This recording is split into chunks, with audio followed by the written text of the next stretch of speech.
Hey guys, what's up? It's me, Thomas. Today we're back here with Game Theory, and tonight, well, time for another round of Banban, because we're back with the Missing Banban Game. Apparently more, it's more Garten of Banban. So, yep, time to go back to the kindergarten, see if we missed anything while we're on our first trip there. So, let's check it out. Be sure to like, subscribe for more. Hope you enjoy. Let's rock and roll.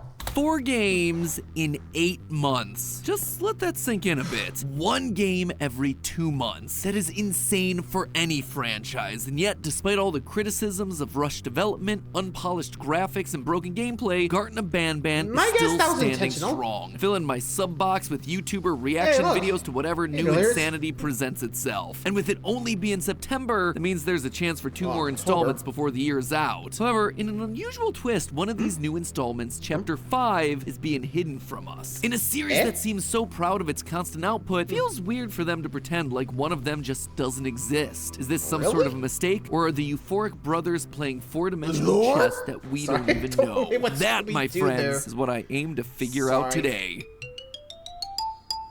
I'm just Hello, Internet! Welcome to Game Theory, the show that's truly a glutton for punishment, as I'm once again talking about the gift that just keeps on giving, Garten of Banban. There he comes. Hey, dude. Can you get him? Hello.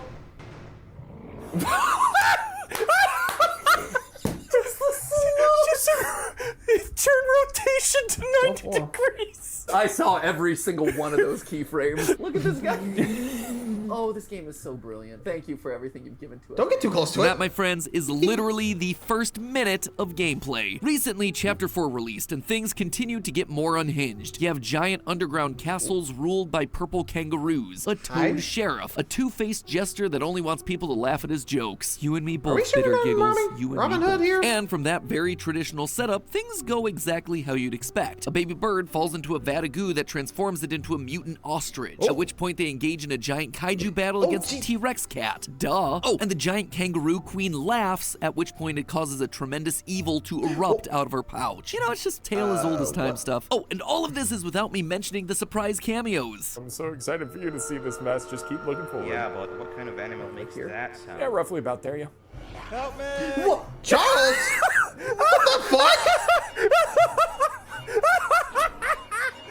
What the fuck? Are you kidding me? Real talk, this is probably the biggest surprise the game's given me in the last 5 years. Now, while I could easily go on and on about the insanity of this franchise, I want to get to the heart of today's mystery. Because despite the game's impossibly large facilities, psychic jellyfish, and weird crossovers, the craziest thing wasn't what happened in the game, it was what happened around the game. Right at the end of Garten 4, as usual, there's a promotion for the next installment. Except you'll notice that something isn't quite right here. We just finished playing through Banban 4, but the next game advertised is Banban 6? What's even stranger, though, is that Chapter 5 exists. If you take a look over on Steam, you can search for Banban 5, and there it is, clear as day, official, Banban 5. What? Why? What's going on here? Well, what if I told you that this wasn't a mistake, but rather a cunning and pretty sensible plan by the Euphoric brothers, and that the answers to both...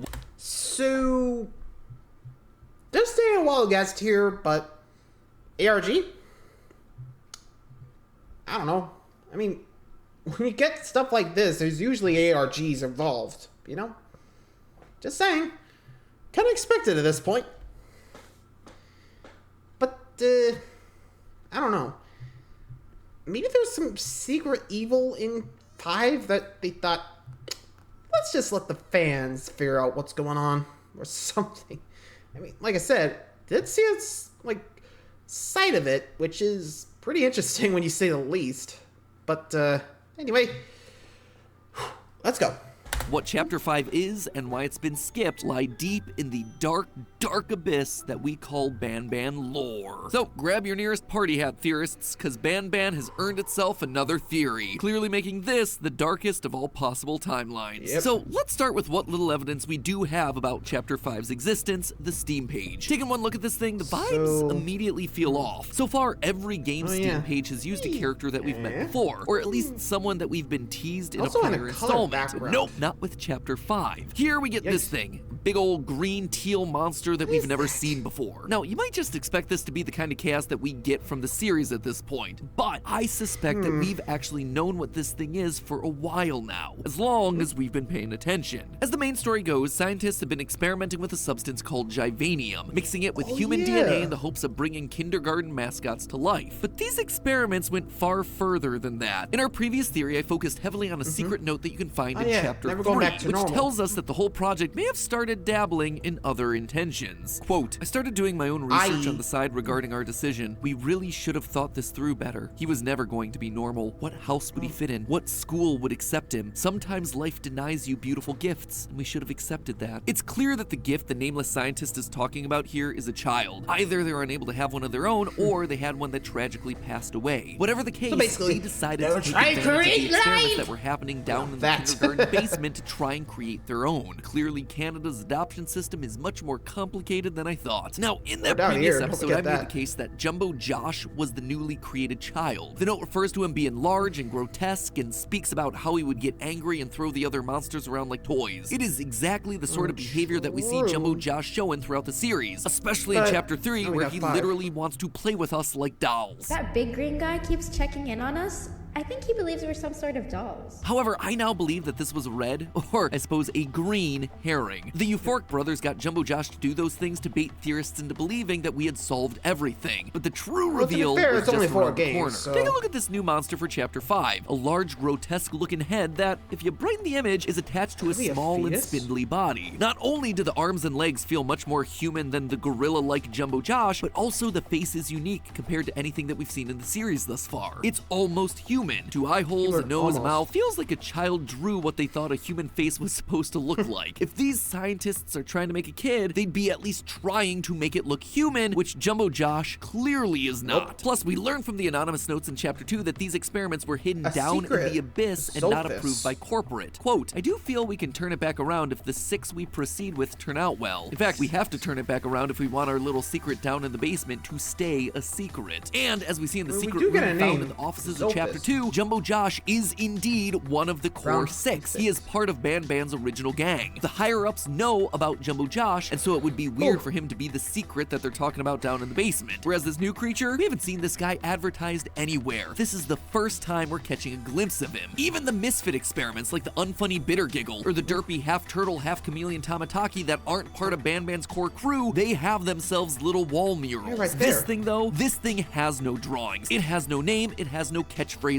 nothing. It is a complete enigma, which is exactly what the scientists wanted. This is our misfit experiment. This is the mutant kid that they created down in the basement using Givanium, not Jumbo Josh like I initially assumed. Speaking of misfit experiments, Something tells me this was when they were trying without. Like, normally, I'm not sure if they had, like, the core 6, like, originally. I think this is based on, like, an actual human. Most of this stuff was based on, you know, stuff that was already there in the kindergarten, right? I'm not sure what they were basing it off of, but my guess, it was supposed to grow up naturally, but I'm guessing it got stuck in that form, and, well, I guess you can see what happened, right? Yeesh. So, definitely a freaking experiment gone wrong. Again. That happens a lot around here, don't they? Anyway.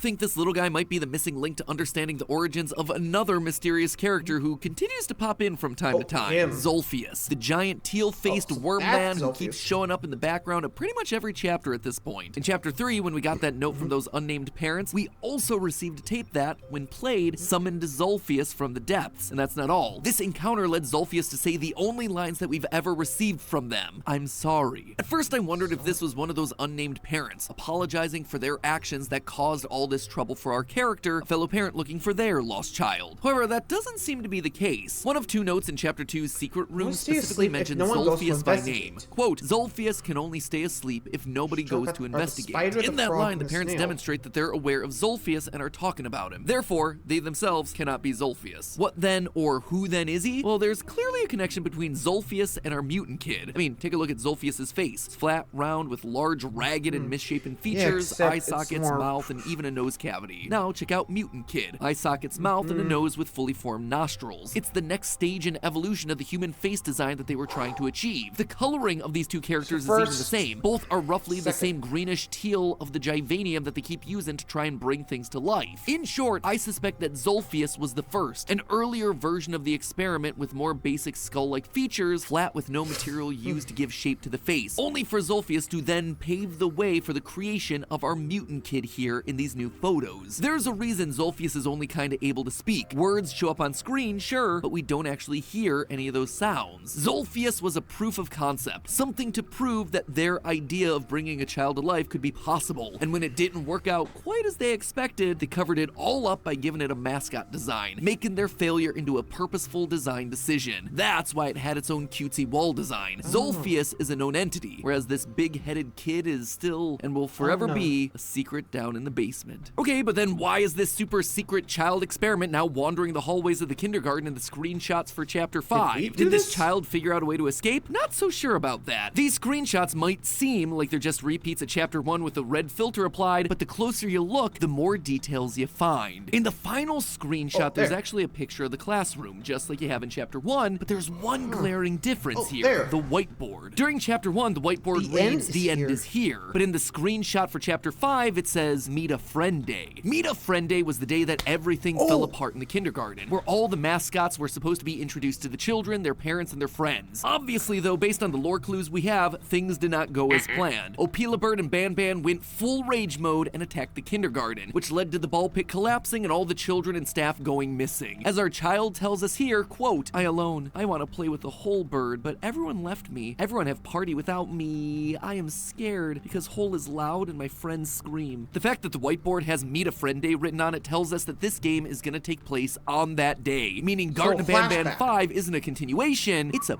prequel. That is why this child monster is up on the surface. The main concern of the unnamed parents is that their new child won't be accepted by the outside world. That is, unless they're present at a prestigious kindergarten that's willing to host an event to introduce life-sized mascots. If the children are surrounded by large, colorful, slightly misshapen creatures, this child doesn't stand out as odd. That's what Meet a Friend Day was for. It wasn't about bringing friends of the students, it was about finding a way to integrate this child experiment, our mutant head kid, into the regular school environment without people questioning it. It was for him to meet a friend. But as I just mentioned, things didn't work out as intended, and I actually wonder whether this child creation might be the one to blame. Its parents do make a point of how it, quote, plays with the other mascots like they're toys, throwing and commanding them around and everything. This creature likes to mess with the other mascots, riling them up, making them angry, which might explain why Banban went beast mode during Meet a Friend Day. Up until now, Banban's needed something to trigger that beast mode state. A small child monster bossing him around, manipulating him for fun. You can understand why that might make him a little angry. In fact, as my last big swing of the video, I actually suspect that we'll play as Banban as a part of this prequel. All the screenshots are from a first-person perspective, just like the regular game, but they're covered in a red filter. Red is obviously Banban's signature color, and if I'm right, and this child is toying with him, you could say that he got so angry that he saw red. So blinded by rage that he transformed into a monster, thereby causing the destruction that led everyone to hide in the ball pit, and that place collapsing under their collective weight. So there you have it. Garten of Banban 5 is a prequel, taking place on Meet a Friend Day from the perspective of Banban, as we're finally introduced to the child that the scientists planned to create all along. With all that in mind, it actually makes a lot of sense why Banban 4 doesn't directly promote Banban 5. Chapter 5 isn't directly affecting the story that we've been playing through in the previous chapters. It's gonna be setting the scene for us hardcore lore hunters. The teasers for Chapter 6 show Bouncelia lying on the ground after her pouch released the naughty ones, meaning that Chapter 6 is a direct continuation of the main story, that this is the chapter that'll follow our parent character as they try to stop Bitter Giggle and the naughty ones. Promoting that chapter actually makes more sense, especially to the casual fans. So the Euphoric brothers are helping those fans navigate through their complicated story, telling them that the next installment that they need to follow that'll directly impact the story is Chapter 6, leaving us lore lovers to dig deep and find Chapter 5 hidden on Steam, trying to figure out what it all means, getting us to talk about the mystery and promote the game in the process. You know what, Garten of Banban? You might just be smarter than you look. But hey, while I continue to sniff around this game for clues to figure out what school of sharks they're jumping next, you can be sniffing on something that's far kinder to your nose. Today's sponsor, Air Up. Did you know that smell? Oh, there we go. So apparently, prequel, which makes sense. What do you guys think? Agree? Disagree? Honestly, I could see that, especially with the whiteboard, the filter. definitely would be a Banban deal, you know, since we saw our own point of view. You can see fine. No red. So, yeah. Though, not sure that's just during the rage section of the game. I don't know. We'll see. Anyway, thanks for watching, guys. Hope you guys... Let me know what you guys think of the theory. Agree, disagree. See ya.